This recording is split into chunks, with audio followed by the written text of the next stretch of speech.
Welcome, everyone. Thanks for coming to our Zoom program with Don Chalfant. I'm Juliette Berger. I'm the president of Washtenaw Audubon Society. I'm pleased to see everyone here, and we have a few minutes to take care of some Washtenaw business before we'll get started with Don's program. We always read our diversity, equity, and inclusion statement, and we want everyone to know that they're welcome at all of our events. Almost all of our events are inclusive of anyone who wants to participate, and you don't have to be a member for 99% of the things that we do. The only exceptions would be any international field trips that we take. And sometimes we give preference to members if we are renting vehicles, like going to Point Mouillet. The birds that Washtenaw Audubon pledges to protect differ in color, size, behavior, geographical preference, and countless other ways. And as we honor and celebrate the equally remarkable diversity of the human species, Washtenaw Audubon considers the work of inclusion, diversity, and equity a top priority moving forward. We hope that in doing so, we can bring new creativity and energy to our work in Washtenaw County and beyond for birds and people alike. Respect, inclusion, and opportunity for people of all backgrounds, lifestyles, and perspectives will attract the best ideas and harness the greatest passion to shape a healthier, more vibrant future for all of us who share our planet. We believe that protecting and conserving nature and the environment transcends political, cultural, and social boundaries. As an organization, we're committed to increasing the diversity of our board, volunteers, members, and supporters. As an organization, Washtenaw Audubon strives to create a sense of community where all people can feel safe to explore nature and experience the wonder of birds. We respect the individuality of each member of our community and welcome all without discrimination based on race, color, religion, sex, age, sexual orientation, gender identity and expression, disability, national or ethnic origin, politics, veteran status, or any other status. All are welcome to bird with us, learn with us, and to share our passion for birds and the environment. With that DEI statement in mind, Washtenaw Audubon Board is thinking about and considering whether a name change might be appropriate given the history of John James Audubon and knowing that he was a slaveholder and promoted slavery and other rather despicable practices even for his day. We will be talking more about it in the coming months, and you can read some more about Audubon in our upcoming newsletter, and moving forward into the next few months. In June, we'll have a chance to talk to all members at our meeting in person at the Botanical Gardens, and just to share what your views are, whether you are in support of considering a name change. We don't have another name in mind, and we don't have, and we can't commit to changing the name unless our membership is really behind us. Several other Audubon societies throughout the nation have been undergoing this process as well. So we're not unique. Even National Audubon Society has a committee examining whether they should be changing their name. Madison, Seattle, Chicago, several examples of Audubon societies that are talking with members and committing to make a name change. We, of course, will not be making any moves without consulting with all the members. So stay tuned for more about that issue. That's my one announcement, unannounced announcement. We have lots of field trips coming up. Spring is coming, so my favorite time of year. Victor Chen, our education chair, will be holding at least once a month BIPOC bird walk for Black, Indigenous people and people of color and allies. So I've been able to go to some of those and they've been super fun. Matt Spohr, our field trip chair, has all kinds of field trips lined up for the spring, including our Thursday morning series at the ARB, Karen Markey's walk at Hudson Mills. In May, we have, we're going to McGee Marsh on the 6th of May. It's going to be a lot of fun. So keep your finger on the pulse of Washtenaw Audubon's website and or the Facebook page. Things are being posted and announced right and left. This Saturday, we're doing the One Road Challenge, which is a team event. If you don't have a team, you can register as a person wanting to be placed on a team. And then Matthew Spohr, our field trip chair, will be placing you on a team. And then there's other established teams. We bird one road all morning till 11, and then we get together and brag about what we saw. And there's some official rules about how this event goes. Several people on the call I know have been involved in it before, and it's quite a lot of fun, especially the owling. What else? Jessica, who is our WAS secretary, she's helping run all the Zoom stuff, and she's our Zoom guru. Thank you, Jess, for all your help. And Mike Sefton is here. He's our vice president and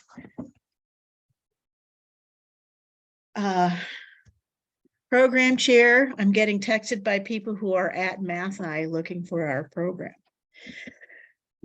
Oh dear. MathEye is where we hold our in-person programs, and today we're not in person. Be that as it may, are there any other announcements? Anything anybody wants to share? Any important birds that we all need to know about?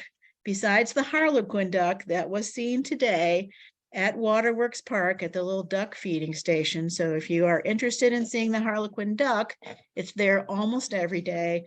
And apparently when it's not there, it's hanging out on Ford Lake somewhere. Let's see. Mike, would you like to talk about our upcoming programs and introduce Don for us? Sure. Let's see. And Don and Mike, you both have your videos off, so make sure you turn your videos on so we can see your nice smiles.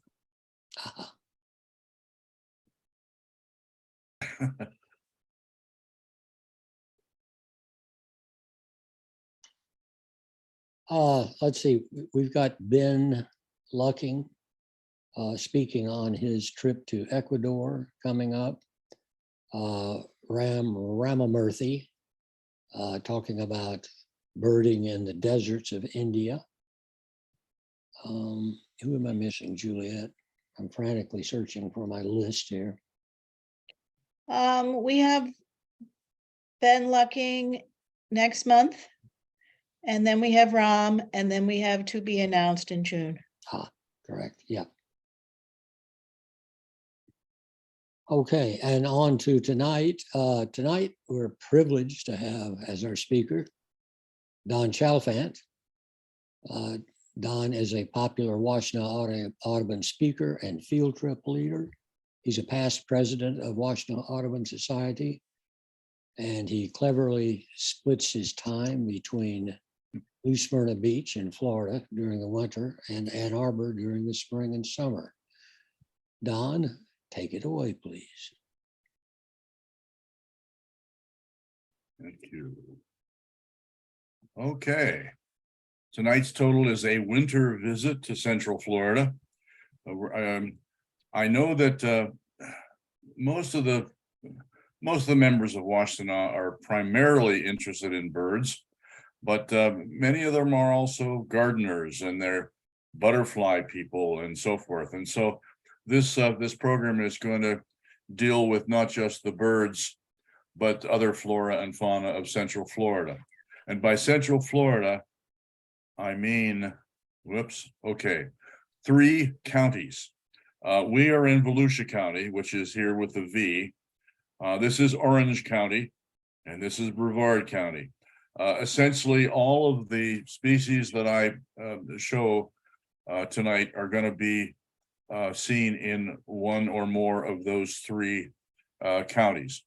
I'm not going to try to present 200 species of birds or anything in that by that means. What I'm going to do is I'm going to feature species which can be seen only in Florida, as far as Michigan is concerned, or else much more readily in Florida than in Michigan. For example, spoonbill. Yes, everybody came to see a spoonbill in Michigan, but it's certainly much more easily seen in Florida than Michigan. So here we go. If you have questions, I don't know whether it would be easier to wait till the end, or of course you might forget them. If you're like I am, you'll forget what your question is till the end. Whatever you choose. What do you think, Jessica? Shall we do questions as we go along or at the end? If people feel like they would like to post a question in the chat, then Juliet and I can jump in, whether it feels Oh, like that's right. Most people are muted now, aren't they? yeah, and then that Okay. helps us avoid having any. Okay. So try to remember your question till the end, and by then maybe I can think up an answer too. Yeah, or Here we go. post it in the chat as you go along, and we'll get to it at the end. Okay, here we go. We're gonna start with wildflowers. These are, I'm no wildflower specialist, of course, but I do have some favorites, and this is one of them. This is one that I bird with a, those of you who have been out in the field with me know that when the birding is slow, I like to point out other things, things like flowers and whatnot. And I was out with one of my friends down here, and birding was pretty slow. So I pointed out this one called Earth Smoke, and she accused me of making up the name. I said, no, my imagination is not that good. This Earth Smoke is just a real delicate little flower. You could walk past it 100 times and hardly see it. And then when I, about 10 minutes later, passed another flower, which is called Duck Potato, she said, now I know you made that one up, which of course is not true. These are real flowers in Florida. Candy Root is a nice, cute little one. I'm going to try not to talk too much. Some of them I do have a little bit of information about, but most of these photos are labeled and they're self-explanatory. Whoa, how'd that happen? Okay, here we go. Sorry, that was me. I was just trying to come over and try to mute people who aren't muted. I believe some people are. And so as I was wiggling through the screen, it just moved your PowerPoint around. We're remote controlling here. Sorry. Okay, that's all right.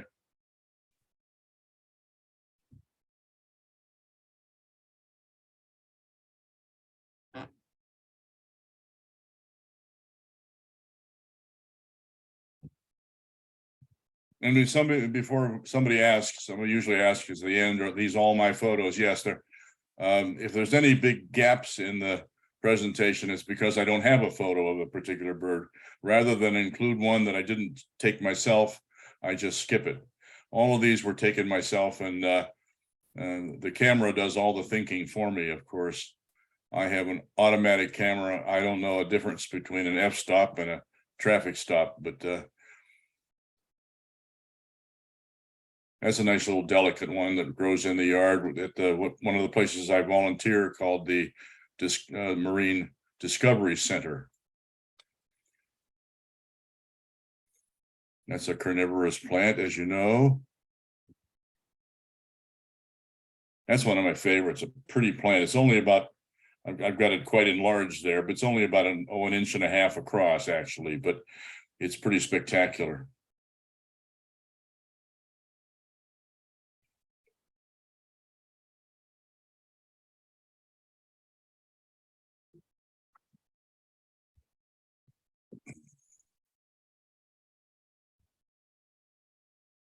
this is a personal note here. I used to think that botanists who always used the scientific binomials for instead of the common names were sort of showing off. But once I got into it, I learned that they weren't showing off. They were just being more accurate. And this plant is a perfect example.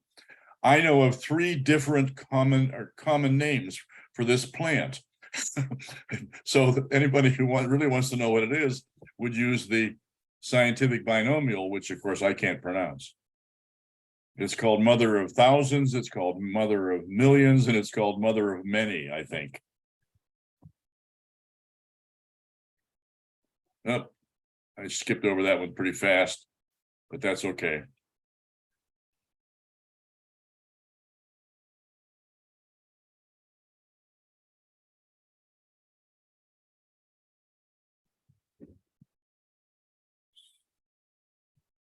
This is an old, this was originally a slide that I scanned into digital. I remember when I did a program, oh geez, must have been 15, 20 years ago, I dedicated this slide to Dorothy Blanchard. Some of you who were old timers will remember Dorothy. I dedicated it to her because I knew of no one who was more passionate about our environment than Dorothy Blanchard was. I believe she passed away, oh, I don't know, 6, 8 years ago, I think. But I think she's one of the what are they called? Lifetime members or lifetime honorees, lifetime service award or whatever for Washtenaw. Great lady.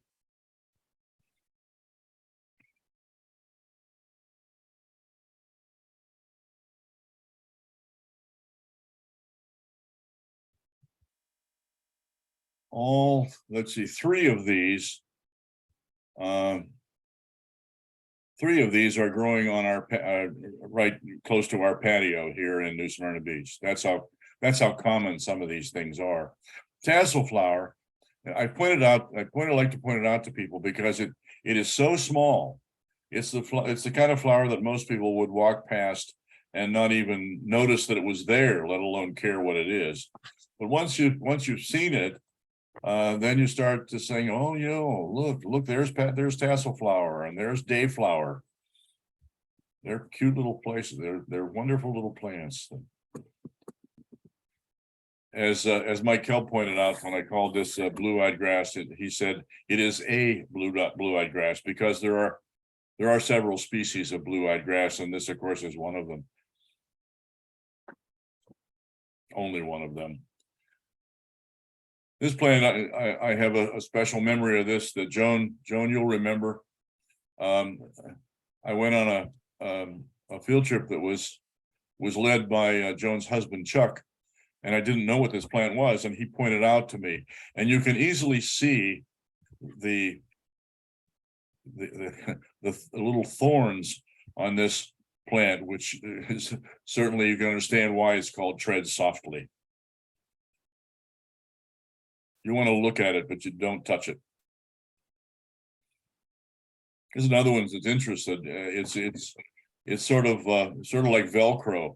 You stick one of these leaves on your shirt, it'll stick. It really will stick there. And this is a very, very common clover here.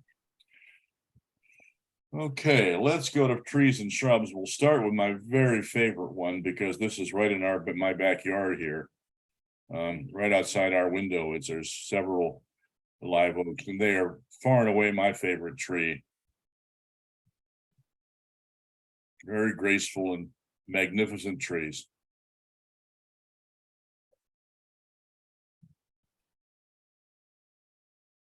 Knickerbean, I lived down here years before I saw Knickerbean, and one of the cool things about those seed pods, when they open, they almost look like a bird's nest with the eggs in the nest.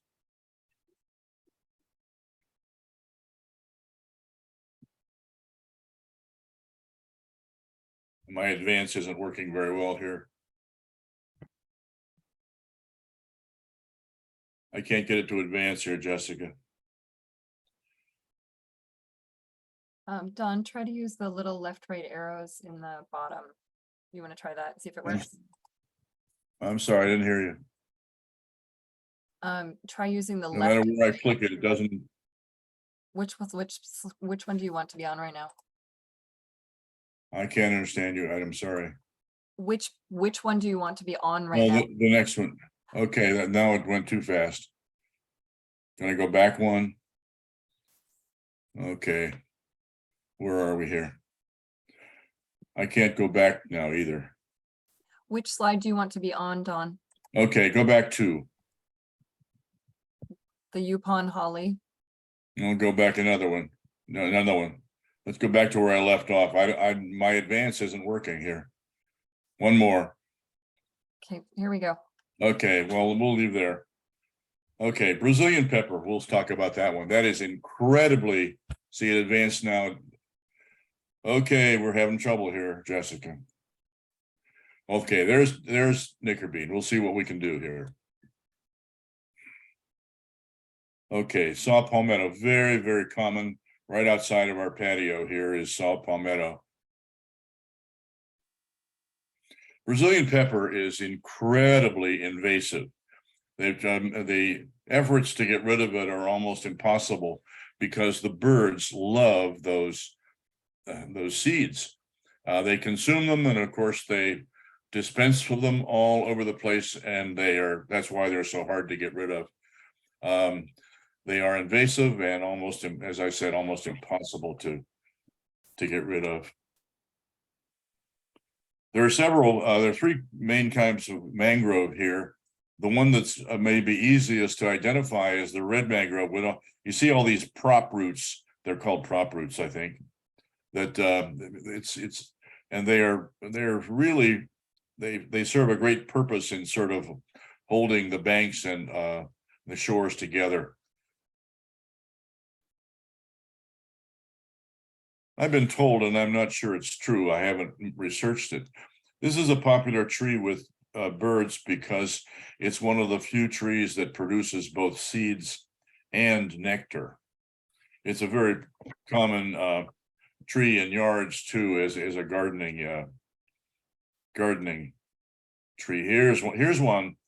Notice the scientific binomial. That's really the interesting thing about this one, Yupon holly. The berries can be crushed and made into a very, very bitter tasting tea. The local Native American tribe here was called the Timucuans, and they had a rite of passage for their teenage boys. They had to drink that tea until they threw up, and it led to the scientific name of Ilex vomitoria.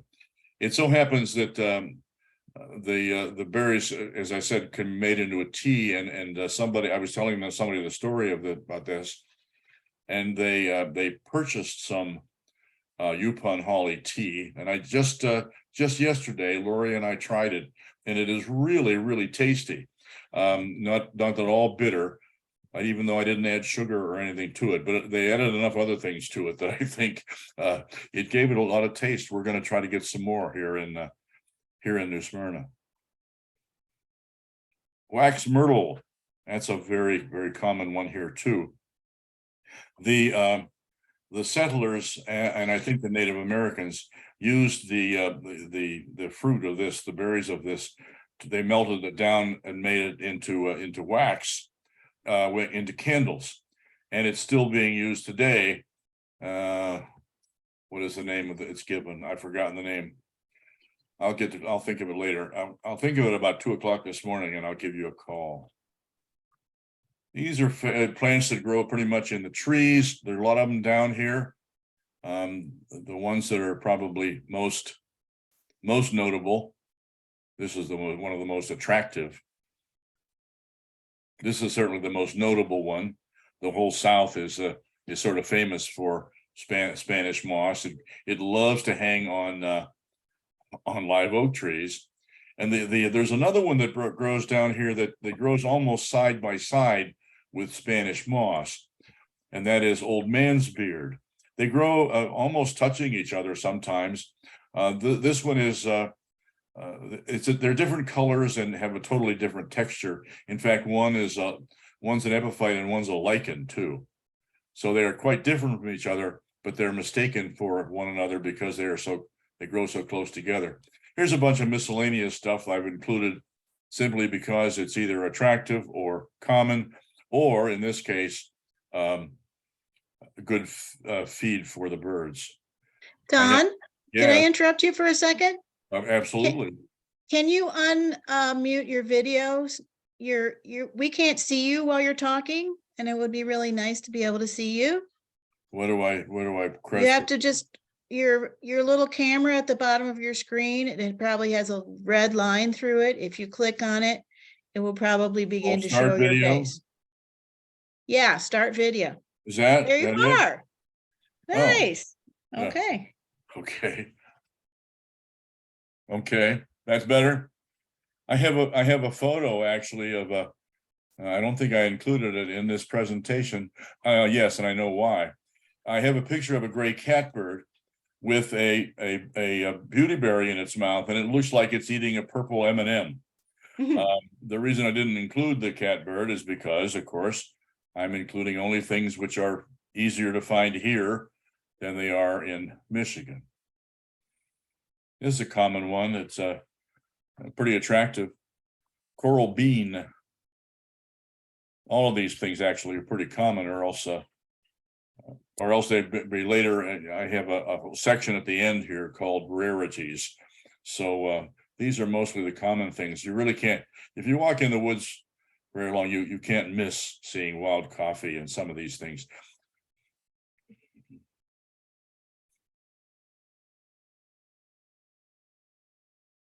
Here's a couple of different ferns. The shoestring fern is far more, it's one of those things that you could probably walk past it 100 times and never notice it, but once you notice it, then you never forget it, and every time you pass it, then you say, oh, there's some shoestring fern. Now that I know what, like that tassel flower I showed earlier, now that I know tassel flower, I probably see most of the ones that I walk past. Hand fern is a far more unusual one than shoestring fern, but the photo fit the space there, so I included it. Spanish bayonets has some historical significance, actually. It was the plant was used as a defense mechanism for the fort in St. Augustine, which I can never remember the name of, has Spanish bayonets planted all around the perimeter because they were a defense mechanism for any kind of troops that might be invading the fort, for obvious reasons. Yeah, there's a cool plant. It's one of my favorites actually, but I don't get to see it very often. And when I do see it, it has either the flower or the berries or neither in bloom. And so I was happy to get the one that had both all in one photo.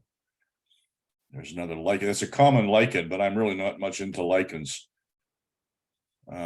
One of the years that Michael Kelb visited us, he was working on lichens that year, so I sort of worked on them too. But as soon as he left, I think I forgot everything he taught me.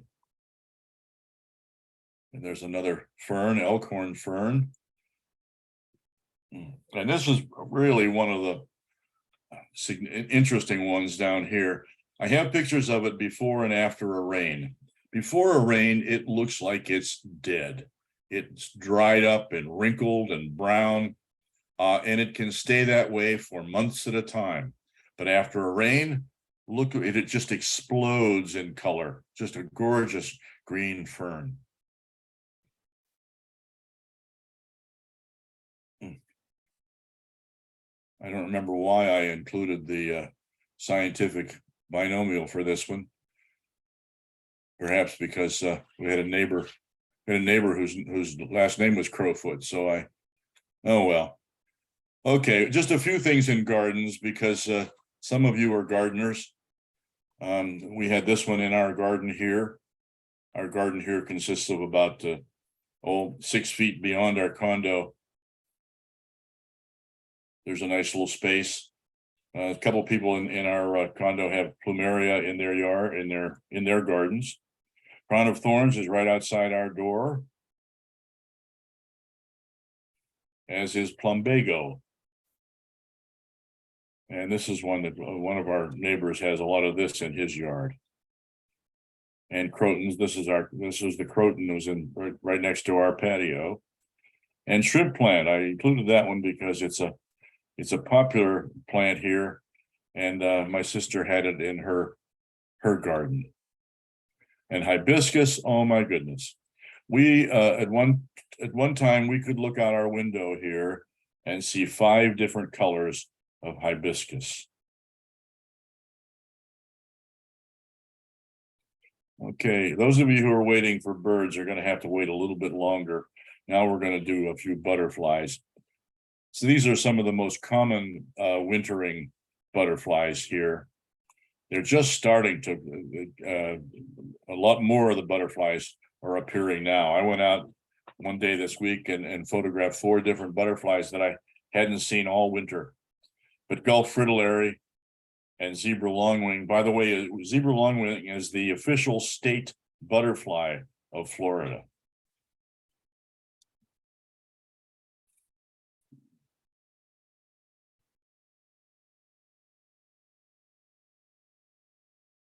I'm not very big on skippers, but salt marsh is one of the few that I can identify without looking them up in the book.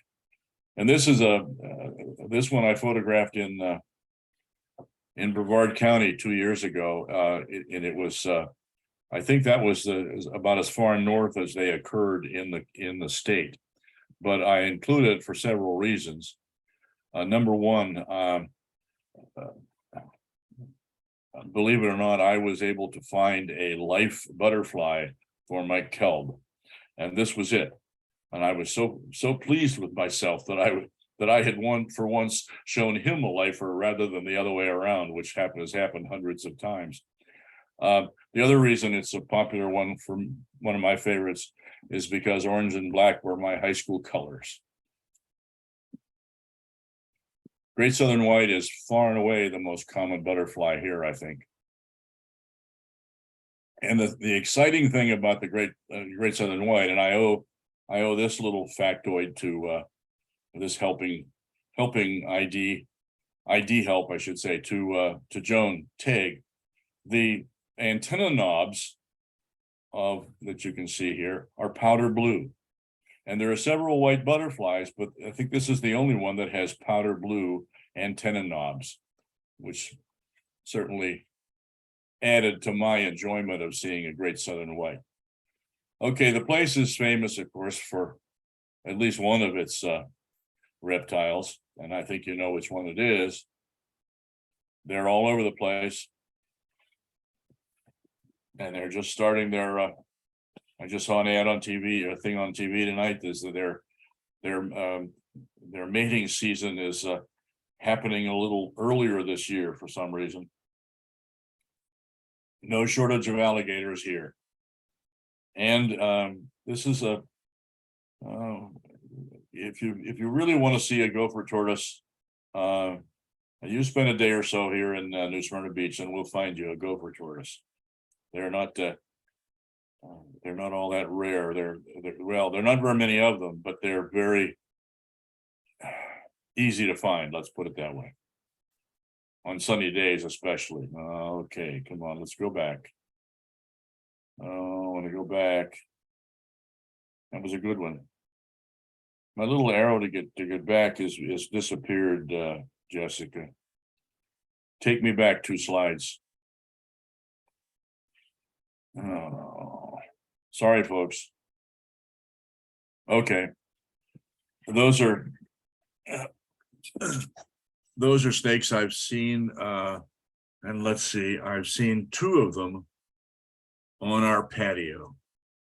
Just last week we had a ringneck snake on our patio. It was the day we were when Michael and Susan were here.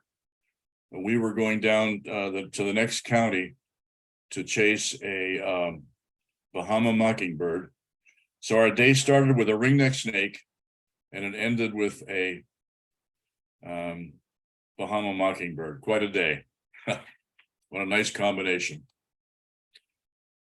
These two, of course, the cottonmouth and the pygmy rattlesnake are both poisonous snakes, of course. I've seen each of them at Black Point in Merritt Island. Pig frog gets its name from its call, which sounds incredibly like a pig. It's very well named. This the soft-shelled turtle is well named too, and this particular one is the largest one I've ever seen. This had to be the shell of this one had to be 18 inches across, maybe 15, 18 inches across. It was a big, huge turtle.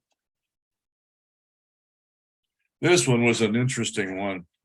This occurred on the sidewalk right in front of us. It's the only one I've ever seen. And we were coming home, Lori and I were coming home one evening, and it was dusk. And I stepped right over it, almost stepped on it. Lori said, "You almost stepped on a snake." And I looked down and I said, "Well, I only know of one snake that's that size, but it's a ringneck snake, but it's totally the wrong color to be a ringneck snake. I wonder what it is." And I searched through my snake book and I couldn't find what it was.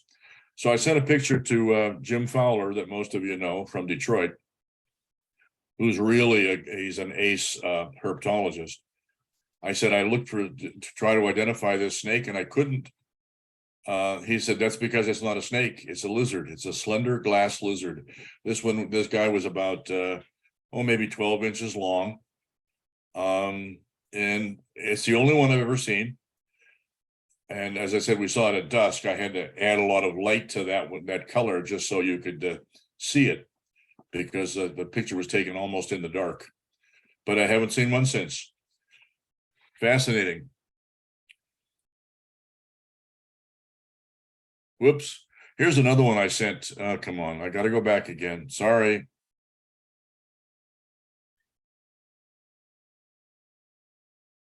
All right, take me back. Jessica, can you do that? One more. There. Okay, now one. I'll do this one. Okay, this is another one that it's the only one I've ever seen. I sent this one to Jim Fowler too. The only thing I could think of that it might be was an immature black racer, but because of its size. But I think if it was that big, it would be black.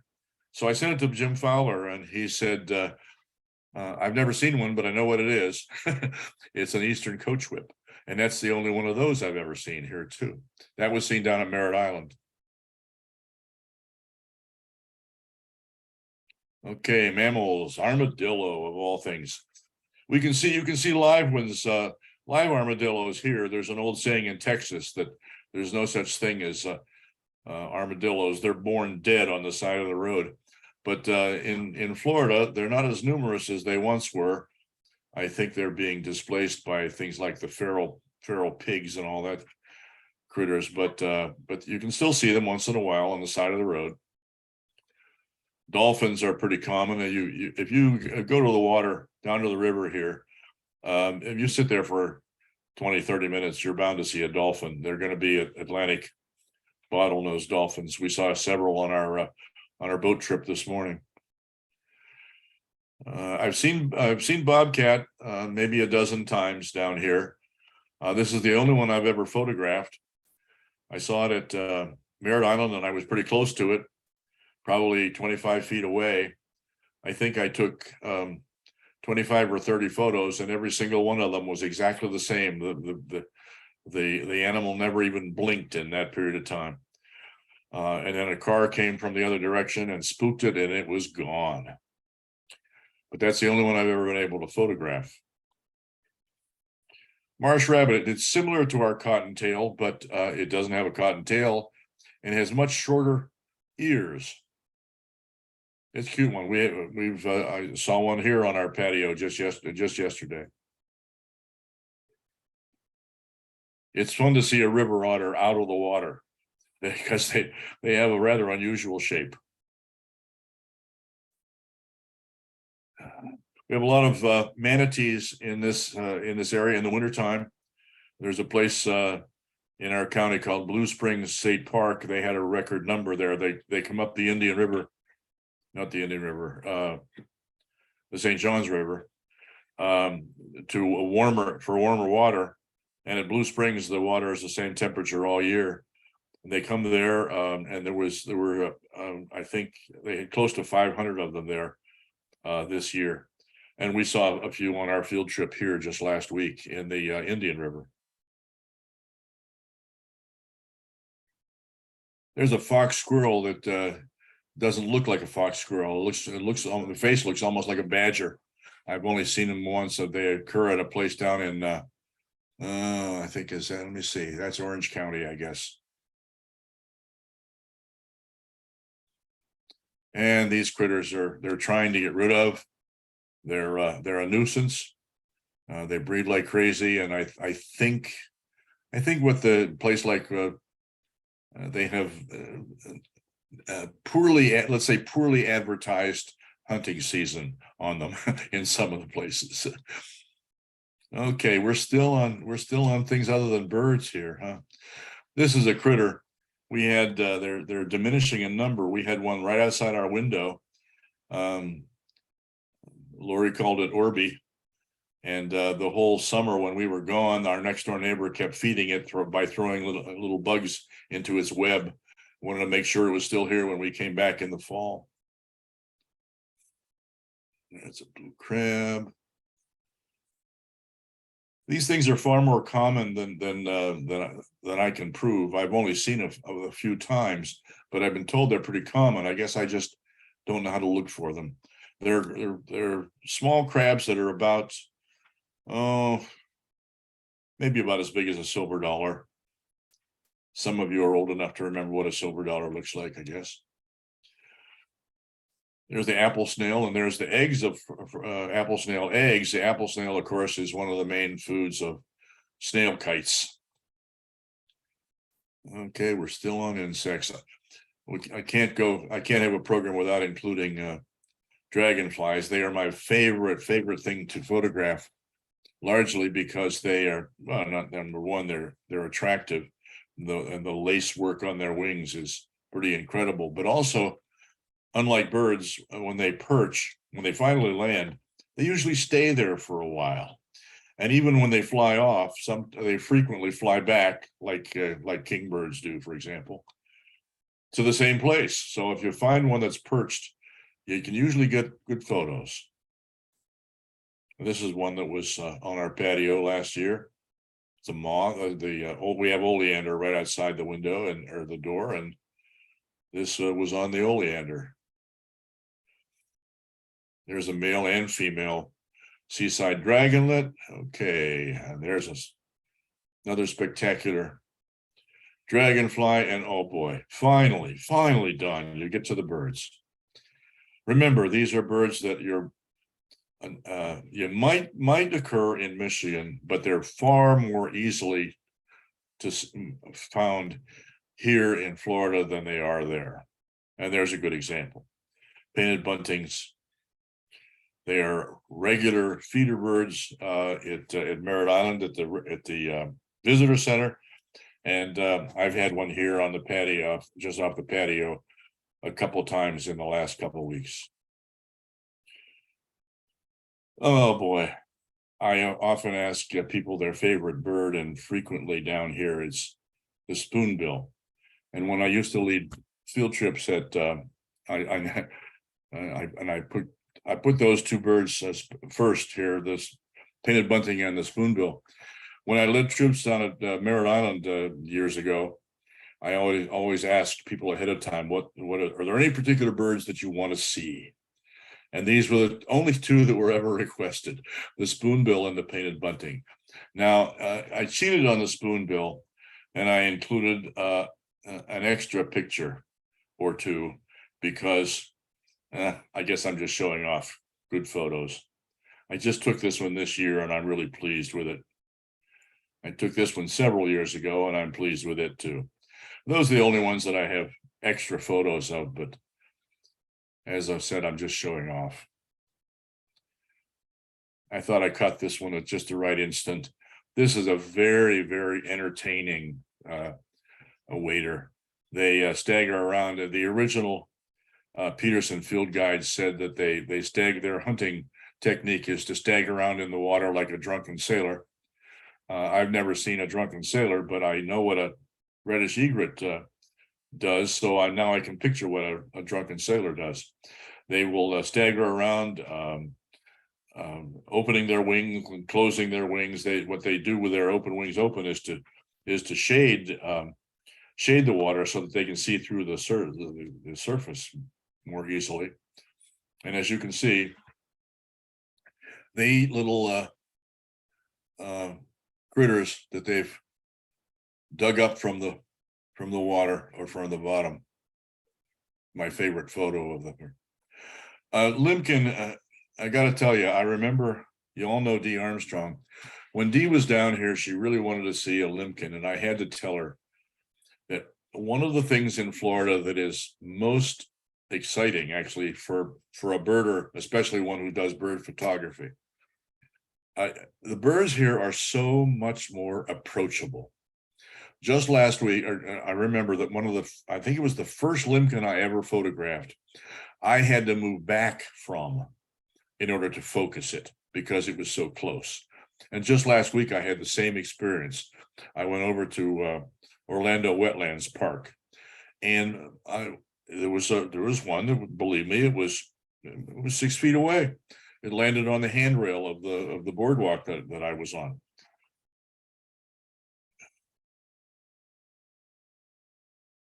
Mottled duck looks a lot like a female mallard, but if you've seen one, you'll see it's actually bigger than a female mallard, and its bill is a different color. This is a male, and its body, its feathering is far more attractive too, I think, than the mallard. It's a good Florida duck.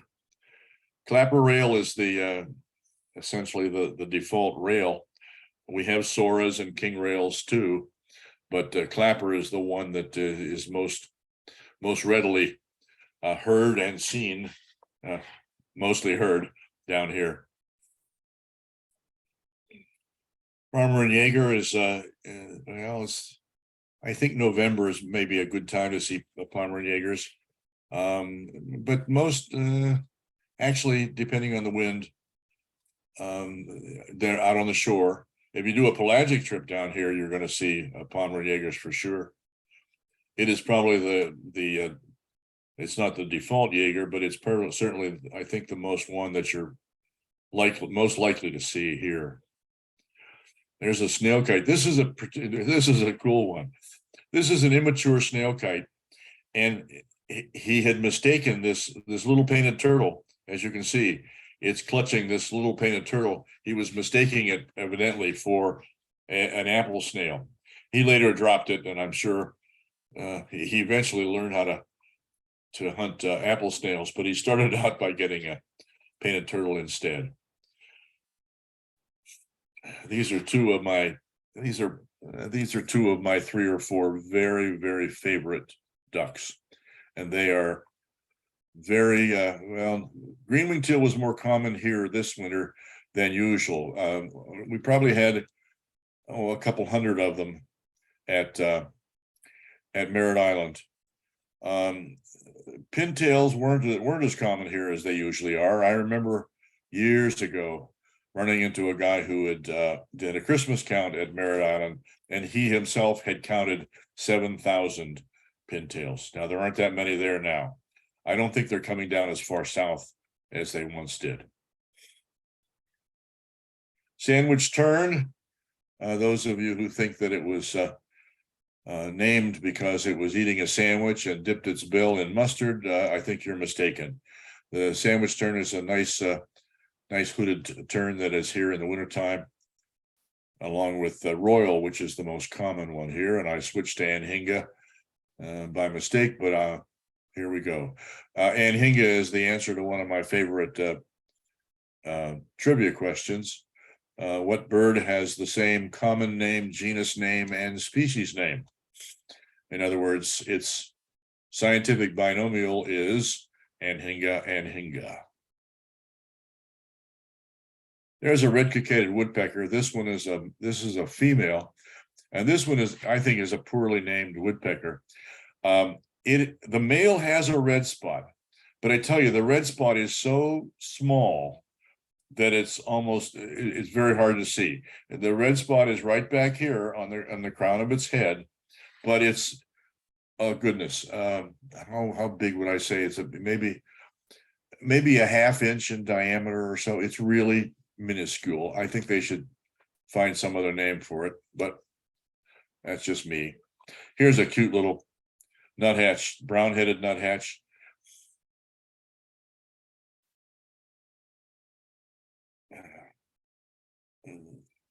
Eurasian coney dove is pretty much made real history. It probably had the greatest explosion of its range of any bird in North American history. At first, ones were seen down here maybe 40 years ago, and now it's been seen, I think, in every state.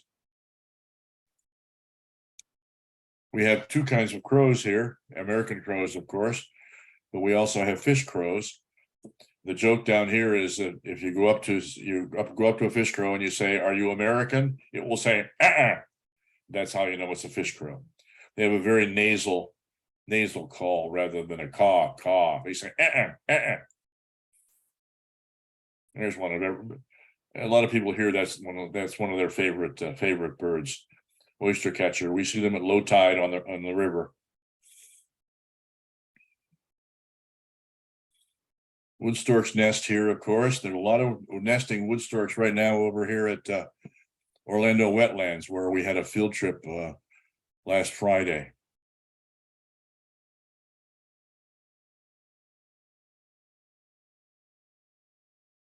And that's a rather close-up picture of a real small bird. That's a least bittern, of course. It's my best photo of a least bittern for obvious reasons. You don't very often get that close to a least bittern. And a lot of people, that's their favorite bird.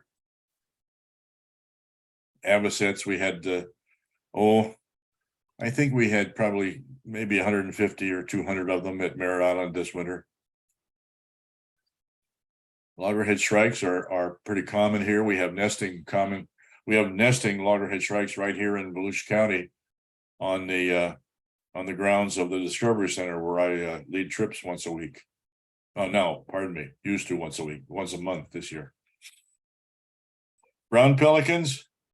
Well, went through a thing about brown pelicans this morning. They are only brown when they're immature. It's like several other birds that are strangely named. They are brown when they're young, and as they age, they do pretty much what I've done, and a few of others of the members have done. They've gotten gray with age. Our white pelicans are so different from the browns, from the brown pelican, as you know.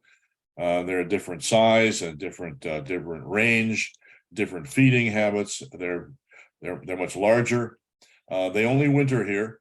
We had several hundred nesting wintering at Merritt Island, and they nest up in the northern Great Plains. So they come a long way. Red knots are pretty common on our beach in the wintertime. This one is not red because this is winter plumage. I had I think this year there were fewer. I remember last year I counted about, we had about 150 on our beach here at New Smyrna. There's a cool one. I think the what is the record? It has the record for length of leg per body weight of something like of any North American bird. It has the longest legs imaginable. We call them bubblegum legs because of their color. There's a glossy ibis. We're into wading birds here, as you can see. Carolina chickadee is the default chickadee here, but they're pretty scarce around here. I think when you get into the other parts of the state, preferably up north or in the interior, you're more likely to get Carolina chickadees. They do occur in the county, but not very often. We have purples every winter. I think we had, let's see, there were two on the North Jetty here at the inlet this winter, and there were two on the jetty down in Brevard County this winter as well. But they are regular occurrence. No, very, very few of them, but they're here every winter. There's the skimmer. That's the name of the newsletter of one of the local Audubon chapters. As you can see, its lower mandible is longer than its upper mandible, and it flies along the surface of the water with its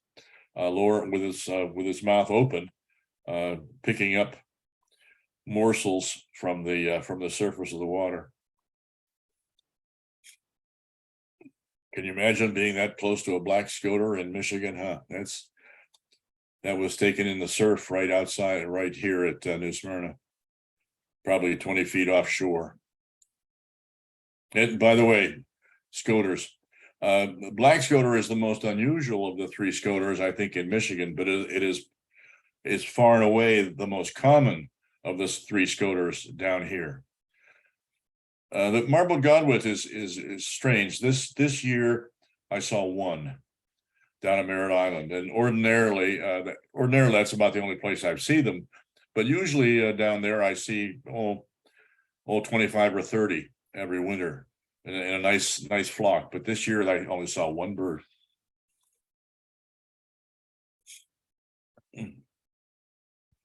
There's a nice thing, things you might see at right down here on our beach.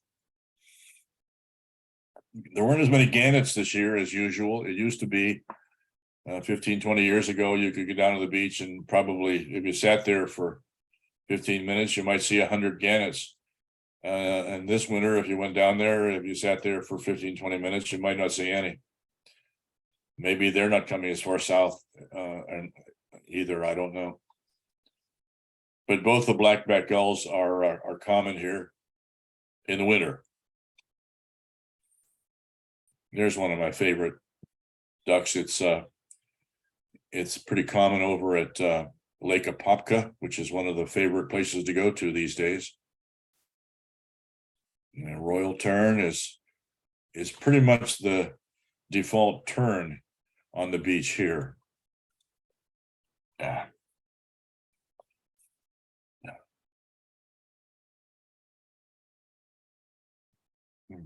I think, let's see, I've seen one this winter, but it's regular pretty much every year here. It's amazing how many basically Western birds occur in Florida in the wintertime. And I think actually there are three different kinds of migration. I think we're all familiar with north to south. Birds migrate north, they go south. But there's a lot of birds like a lot of the high altitude birds, they just migrate to a lower altitude. So there's an elevation migration, but there's also a northwest to southeast migration. And the best example I can think of, two examples. Number one, we get a lot of Western flycatchers here in the wintertime. In Florida, we get vermilion and Western kingbird, scissortail flycatcher, ash-throated flycatcher. We get those every winter. We also, for example, there's only one hummingbird that nests east of the Mississippi, but I think I've seen, of course, I chase birds in the Florida state, but I think I've seen 8 or 9 different species of hummingbird in Florida. Now, some of those are rarities, but the fact is they don't come from here. They come from the Northwest.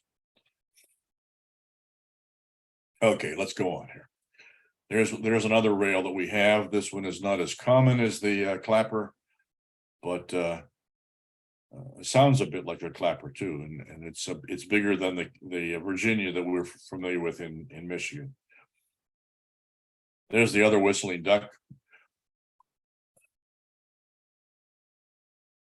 Short, that's not a very good photo, but it's at least you can identify it as a short-tailed hawk. Unfortunately, that's the best shot I have. There's a Chuck Will's widow. It's our default nightjar. This was taken right outside our window a few years ago. Red-shouldered hawk is the default buteo here. It's not red-tailed hawk occurs here in the wintertime, but red-shouldered is they're all over the place.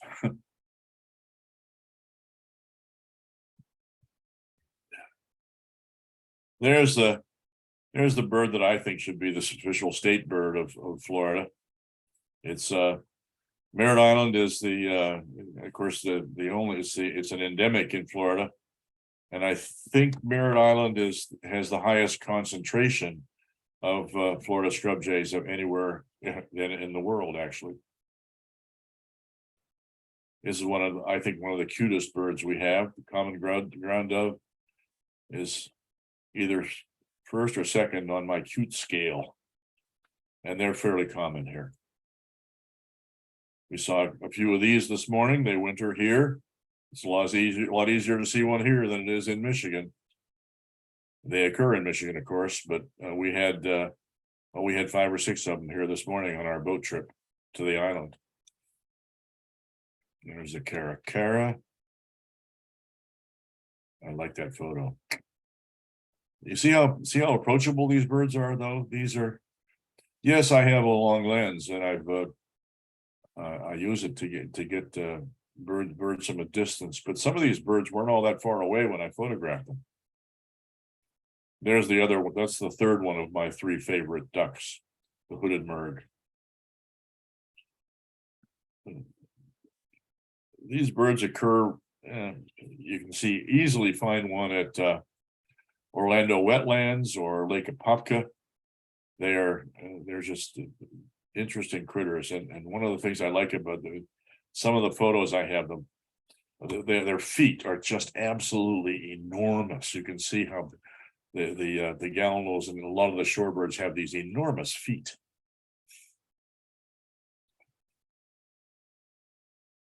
Okay, there we go. Well, there's an exotic that's been introduced here, but is now on the official Florida list.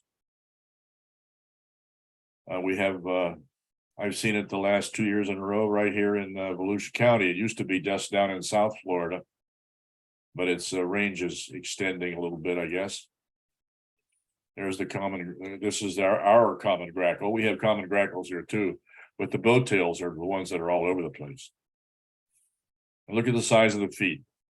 This used to be called the purple swamp hen, but it was found to be a different species than the actual purple. This is the gray-headed swamp hen. This is another introduced one, but it's spread its range. It was originally and only in South Florida, and I've seen it as far north as Volusia County just last year. Sanderlings are the ones that are so common on our beach. And Muscovies are countable here in Florida. They're still not, I still think they're very attractive. They're still ugly ducks, but they count a check mark. And there's a breeding plumage tricolored heron. I like that photo. And this was my sister's favorite bird, the white ibis. And there again, it's like the brown pelican. The white ibis are only white when they're adults. When they're immature, they're brown. Pretty turnstone is like the sanderling, those are the 2 most common birds or shorebirds on our beach. We have 2 species of vulture here, black and turkey.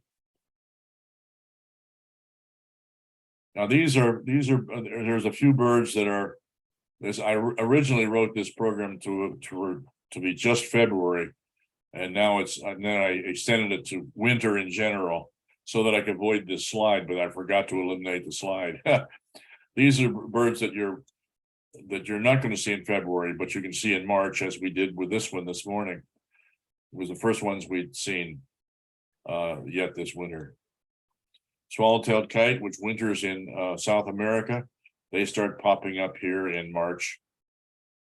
My favorite bird. These terns still haven't popped up here yet. They will be here by the end of March or certainly by April. Now, these are birds that you don't expect. If you came down here to visit, you might find one, but you can't be expected to find one like a frigate bird. If you went all the way down to Florida Keys, oh yeah, you'll see a frigate bird. But I'm talking, remember, this is about Central Florida. I saw one just last week here in Central Florida, but you can't count on it. Great cormorant, I think I've seen great cormorant maybe 4 times, I think, in the state. This one was in Brevard County, and I've seen it here in Volusia County as well. Cinnamon teal, we've had cinnamon teal 4 years in a row now at Merritt Island National Wildlife Refuge. The Eurasian widgeon has not been as occurring regularly here. One year, about 10 years ago, I know we had 5, at least 5, at Merritt Island one winter, and I think there was only one there all winter this year, and I didn't see it. It was reported, so they're not as not to be expected. That was the common this section is called not to be expected. So there's another one. That picture was taken at Merritt Island. This was taken at Merritt Island too. But this bird is so secretive. It's probably there every year, but it's pretty hard to find. The California gull appears just about every year too, but it's pretty hard to find. In the thousands of gulls that occur on our beach, it's hard to pick out a California because it looks so much like a ringbilled. And these are rarities. These are ones that I have found in one of those in Central America or Central Florida in the winter, but you certainly can't count on them. This one I've seen twice, I think, once in Volusia County here right here in New Smyrna Beach, and once in Brevard. Black-headed gulls, another one you can't count on, that's for sure. It's a rarity. This one occurred 2 years ago here in Volusia County. Wonderful bird. The Heermann's gull has been seen here 3 years in a row. The first year, and we're assuming that it's the same gull. The first year was an immature, and the last 2 years it's been a mature bird. This one was taken just this year. But as I say, it's been seen right here on our beach for 3 years in a row.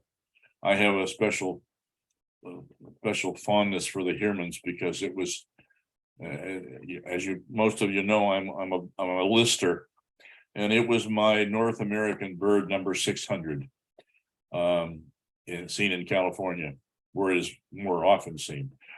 This one I've seen twice in this area, once in Volusia County on our beach, well up on the beach actually in Daytona, and once in Brevard County. Once we had a razor-billed explosion here a few years ago. There were 5 or 6 that were seen that winter in various places up and down the shore. I managed to photograph this one, I think, in Brevard County. White-cheeked pintail I've seen several times. This is one that every time it's seen, they question its provenance, thinking it might be an escaped bird. But it sure is a striking bird. When you do see one, you'll certainly recognize it. It's sometimes called the Bahama pintail, as I remember. Burrowing owl I've only seen this far north once in the state, It's far more common in several places in South Florida. And this is a bird that added Juliet Berger's name to its life list just last month. Juliet was here, and the Bahama Mockingbird got to see Juliet and a number of others, including Michael Kelb and me, to its life list.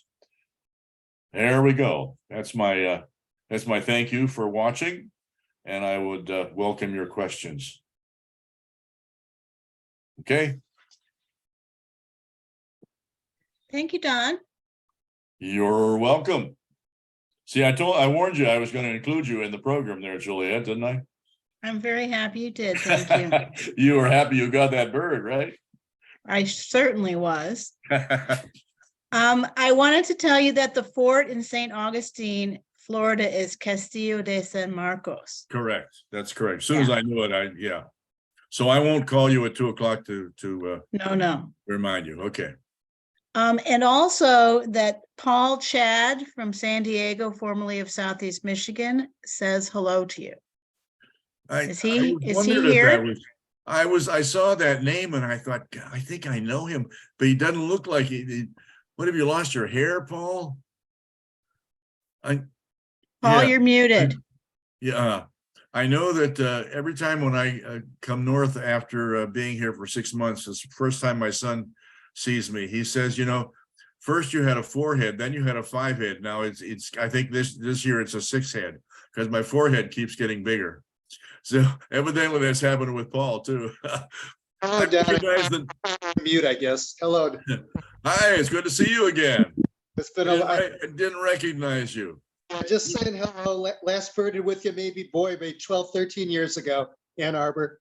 Yeah, I think, weren't you originally from Ohio though? No, but close. Southeast Michigan, Pontiac, Ann Arbor, grew up. Okay. California, 6 years. Yeah, then Toledo area. Okay, yeah. All right. I think that's when I first ran into you, was down in Ohio. A long time ago, wasn't it? Yeah, okay, good to see you.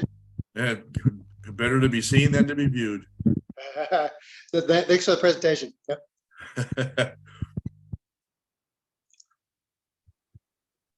Any questions? Yep. So other people can raise your hand, or just, I don't think we need to raise hands, just Jessica, can we unmute people and then they can ask their own questions? Because we don't have any more in the chat. Yeah, people can unmute themselves, and I think I see one from Laura VF. Dawn asking about your orange and black high school colors because Dearborn, Michigan was orange. Oh no, I'm originally from right outside of Pittsburgh.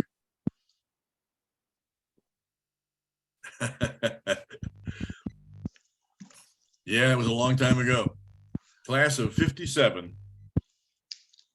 That's 1957, Michael, no, not 1857. Although sometimes it feels like it. Question? No. So I'm new to the Baltimore area, Maryland, from Michigan. And last spring, migrating south were some white birds with black undertips. And when you showed the northern gannet, I'm guessing maybe that's what I saw, because I couldn't come up with anything else. Okay, were there any birds with them that were all brown and the same size and shape? Not that I saw at that Because time. because the immature gannet is brown, and when they I think if you saw them that time of year, you might still see some immatures. Okay. They nest up in the Maritimes, the Canadian Maritimes. Okay. I'm still learning out here. And they're offshore, and they plunge just like brown pelicans do. They plunge into the water and dive down sometimes pretty deep to get fish. Okay. They're great birds. Yeah, beautiful, beautiful. I really enjoyed your presentation. Thank you. Thank you. And the mix of the flora and fauna and Really, I felt like I might have put too much flora in there, but No, I even wondered where would the bobcat hang out? well, they're pretty much all over the place. We've actually seen one right here on the grounds right in town. They're seen in town. The picture that was taken was down at Merritt Island, the National Wildlife Refuge, but they're frequently seen. I've seen one a couple of, I think, let's see, I've seen them at least 3 or 4 places right here in town. Nice. They're here, Beautiful. but see, they're almost totally nocturnal. And Oh, they're pretty secretive to begin with, and they're mostly nocturnal, which is why we don't see them very often. uh-huh. Thank you. Hey, My other little comment, when I moved here to Baltimore and we have fish crows, and you mentioned how they say, eh, eh. yeah. When I first heard them when I moved here, I laughed because the only time I would ever hear them was when I was on vacation in Florida or the Caribbean. And so when I'm here and I hear them, it makes me immediately feel like I'm on vacation. Eh, eh.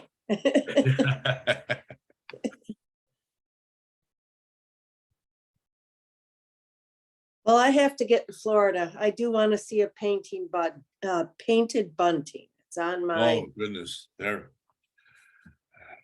Yeah, well, I'm the resident cynic, so I describe them as the bird that was designed by a committee. They couldn't decide what color, so each one of them had a section, but I have they a story. I have a story about the colors, and I love this story. I was doing a program with kids and showing pictures of Florida birds, and it was kind of like a trivia thing. So when I got to the end, I put up a picture of a painted bunting, and I said, "Who knows the name of this bird?" Of course, there's one smart kid. He knew everything about the birds. I said, "Not you anymore." I said, "I wanted somebody else." So this little girl, real cute little girl in the back, raises her hand. I know. And she raises her hand. I said, "What is it?" She goes, "It's the rainbow cardinal." So I went over and I said, "Oh my gosh." I said, "Let me tell you something. You're wrong, but it's the best name for it. We're all going to change You're absolutely right. it." That's great. Good story, Joan. yeah. Don, I think you skipped a photo of my favorite bird that I saw, my favorite lifer I got when we were down in Florida in What's February, that? which was the Bachman sparrow. Hmm. Really? They were singing, and their I song could- is so Would gorgeous. you like me to show one right now? I can't do it right now, can No. I? Oh, yeah, and I've It's got, okay. how did I forget that? They're like the thrush just- of sparrows, aren't they? I've got great photos of singing Bachmans too. Mhm. How could I have forgotten that one? Oh, gee. Oh, I'm sorry. I don't mean to point that out, but Oh, no, I will. we went to look for the red cockaded woodpecker, which we eventually caught a very fleeting glimpse of, and St. Sebastian River State Park. Yeah, Mhm. that's a long way But from here. the real highlight was so many singing Bachman sparrows Yeah. just everywhere. Once in March, late February, when they start singing, oh man, it's here, kitty, kitty, kitty, kitty, here, kitty, kitty, kitty, and then oh yeah, I will send you a photo. Okay, Okay. I'll send you my photo. I have a pretty good one. Okay, well, you don't. Okay, then I don't have to send you a photo. All right. It's the one I should have included that in my program. I'm going to add that to the program. Mhm. Okay. We heard dozens and we finally saw one. It was like a miracle. I don't know how I could have. forgotten. Yaako, you have a question? No, I was waving goodbye. I got another call about. Thanks, Good Don. to see you. Hey, you're welcome. Very much so. Thank you all for watching. Oh, this was delightful. Thank you. Mhm. Thanks, Don. Thanks Another so much, masterly Don. performance.